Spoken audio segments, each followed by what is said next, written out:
Okay guys, I know some of you were gone when we had class the other day for the career fair, so this is just a review of what we did.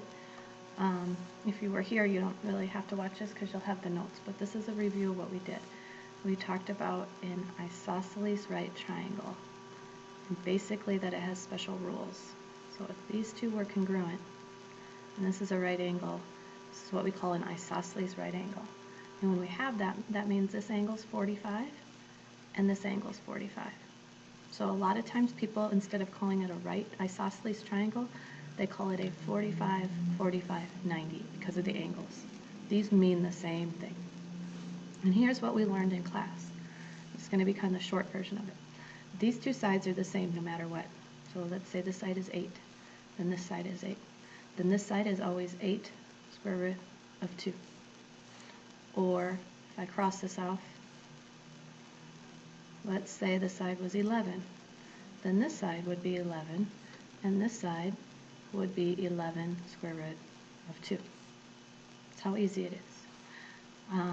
And you know, your triangle could be drawn different directions also. I mean, you could have this, and if they say these are right angles, and I tell you this side is 6, then you'd say, well, this side is 6, this side is 6 square root of 2, and I know that because it's a right isosceles, or a 45, 45, 90. So if you know these two are the same, congruent, and it's a right isosceles, then these are 45. So that's why we call it a 45, 45, 90 triangle. And the rule goes, if you look at just the rule, let me draw a new one. If I look at just the rule, a lot of times in textbooks you're going to see it written like this. They'll say like this side is n, so some number, and this side and this side are congruent. These two legs are congruent. The legs are congruent, so it's n, and then n square root of 2. Now, the only time that gets weird is the algebra. So let me draw you a new one.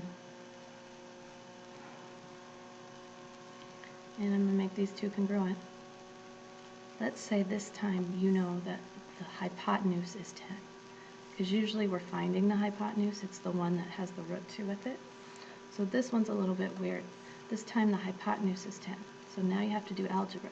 So in order to get this one, I have to say, well, normally this equals, I'm going to go back up to my pattern, it was n root 2. So that means this equals n square root of 2, according to my pattern right here.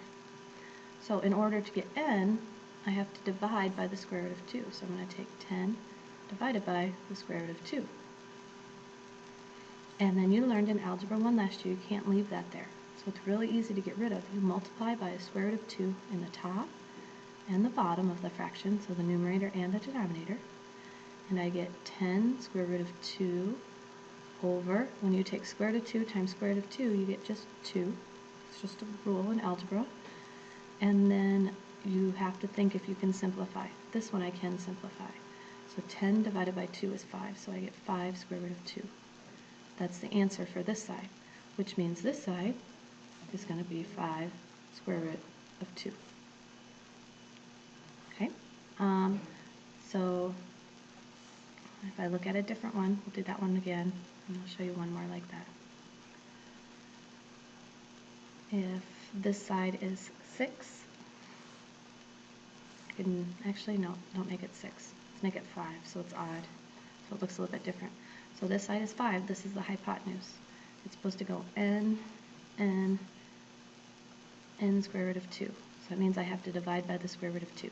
Anytime they give you the hypotenuse, you have to divide by the square root of 2. What is today?